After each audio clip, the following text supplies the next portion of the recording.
Hello friends, Rita की रसोई में आप सभी का बहुत बहुत स्वागत है। तो चलिए आज हम एक सिंधी डिश बनाते हैं जिसको महालक्ष्मी पर्व पर बनाया जाता है।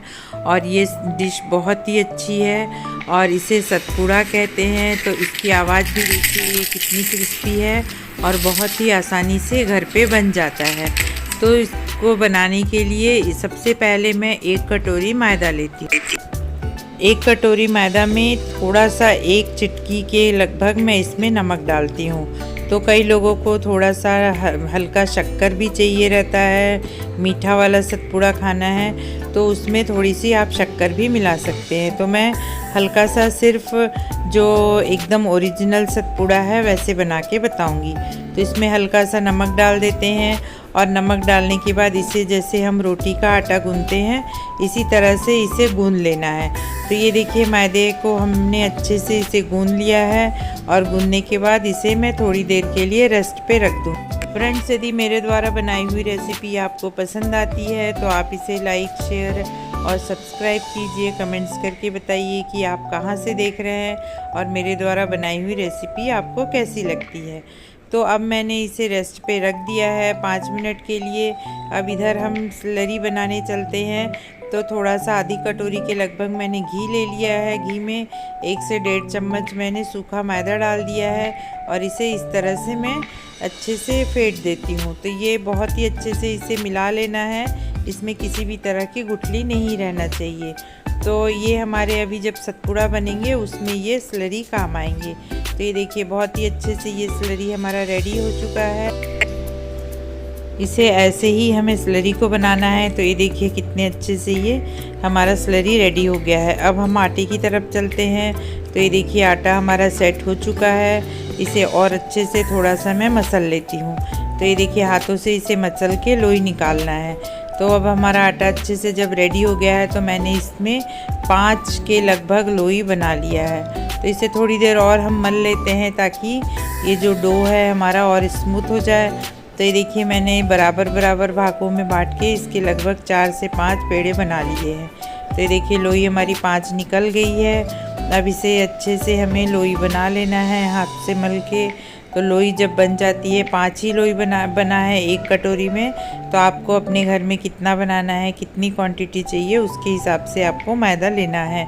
तो मैंने इसे 5 बनाया है और 1 कटोरी मैदे में। और इसके बाद से मैं इस तरह से इसकी रोटियां रेडी कर लेती हूँ। तो 5 की रोटी इस तरह से हमें रेडी कर लेना है।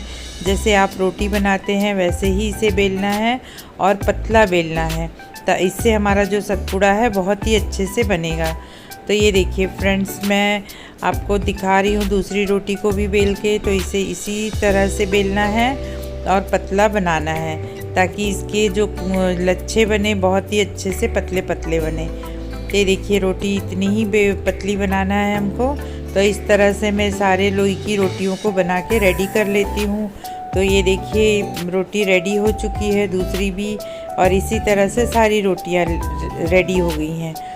अब उसके बाद से मैं इन रोटियों को इसमें देखिए घी को लगाना है। घी लगाने के बाद इसमें सूखा मैदा डाल देती हूँ ताकि जो रोटी एक दूसरे के ऊपर चिपके नहीं और जब इसकी परत बने तो अच्छी सी खुली खुली बने। तो इस तरह से सारी रोटियों को एक के ऊपर एक रख के और इस तरह से हमें घी को लगा के और उसमें मैदे को, सूखा मैदा को छीट के और उसके बाद से रोटी रखना है। फिर उस रोटी के ऊपर भी हमें इसी प्रोसेस को बार बार दोहराना है। तो इस तरह से सारी रोटियों को मैंने रख दिया है और आखिरी रोटी के ऊपर भी थोड़ा सा मैदे को डाल देना है। अब उसके बाद से कटर की सहायता से मैं पिज़्ज़ा कटर से काट रही हूँ। आप इसे चाकू से भी बराबर बराबर एक स्ट्रिप काट लीजिए। तो मैंने इस तरह से सारे रोटियों को स्ट्रिप बना लिया है। तो इस तरह इतने आटे में हमारे 5 से 6 बहुत ही अच्छे से सतपुड़ा बन जाएंगे। तो ये देखिए बहुत ही अच्छे से ये निकल गया है। अब ये स्ट्रिप को मैं निकाल के इस तरह से हाथों से इसका रोल बनाती हूँ और जो आखिरी में थोड़ा सा बचता है उसे पीछे की तरफ हमें लपेट के इस तरह से पीछे की तरफ ऐसे लपेट के चिपका देना है। तो ये देखिए हमारी लोई कितने अच्छे से रेडी हो गई है।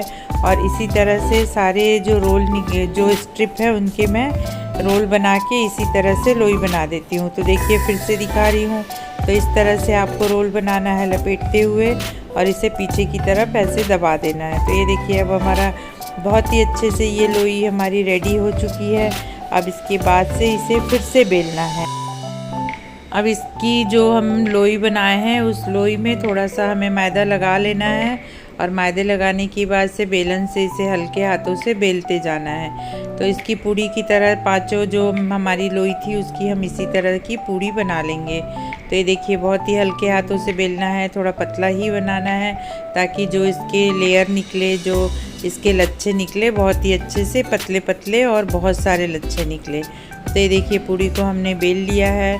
तो इसी तरह से जितनी भी लोई हमारी थी उस सभी की हमें पूड़ी बना लेना है। तो ये देखिए पूड़ियों को मैं प्लेट में रख रही हूँ। इस तरह से हमारी पूड़ियाँ रेडी हो चुकी हैं।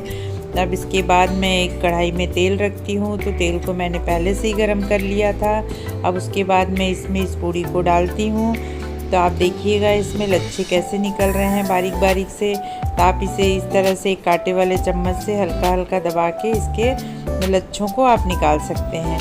तो इस तरह से इसके लच्छे बहुत ही अच्छे से निकल जाते हैं, बहुत ही क्रिस्पी हैं और बहुत ही अच्छे लगते हैं। यदि आपको मीठी बनानी है तो इसमें गूंदते समय थोड़ा सा आप शक्कर डाल सकते हैं और मैंने इसमें शक्कर नहीं डाला है, सिर्फ हल्के से नमक के साथ ही इसे बनाया है। तो देखिए बहुत ही अच्छे कलर भी आए हैं इसके और बहुत ही अच्छे से हमारे सारे सतपुड़ा रेडी हो चुका है। अब इसे मैं हल्के पिस्ता से बारीक काट के पिस्ता को इससे गार्निश कर देती हूँ। हल्का सा शुगर भी डाल दीजिए इसके ऊपर, देखने में बहुत ही सुंदर दिखेगा। और मैंने गुलाब की पंखुड़ियों से भी इसे सजा दिया है। तो ये देखिए गुलाब की पंखुड़ियाँ थी मेरे पास रखी हुई थी तो मैं उससे भी इसे सजा दे रही हूँ। तो ये हमारा जो महालक्ष्मी व्रत है उसी के स्पेशल ये हमारा सतपुड़ा बन गया है। देखने में सुंदर है, खाने में भी बहुत ही टेस्टी है। और आप घर आए मेहमानों के लिए बनाइए इस दिवाली पे, बहुत ही टेस्टी है ये सतपुड़ा, देखने में बहुत ही सुंदर है। और सारे लोग को ये सतपुड़ा आप बनाएंगे तो सबको बहुत पसंद आएगी। और देखिए इसके लेयर कितने अच्छे से निकले हैं, बहुत ही अच्छे से ये क्रिस्पी भी बने हैं। तो आप दिवाली पे ज़रूर बनाइए। आप सभी को दिवाली की बहुत बहुत शुभकामनाएं।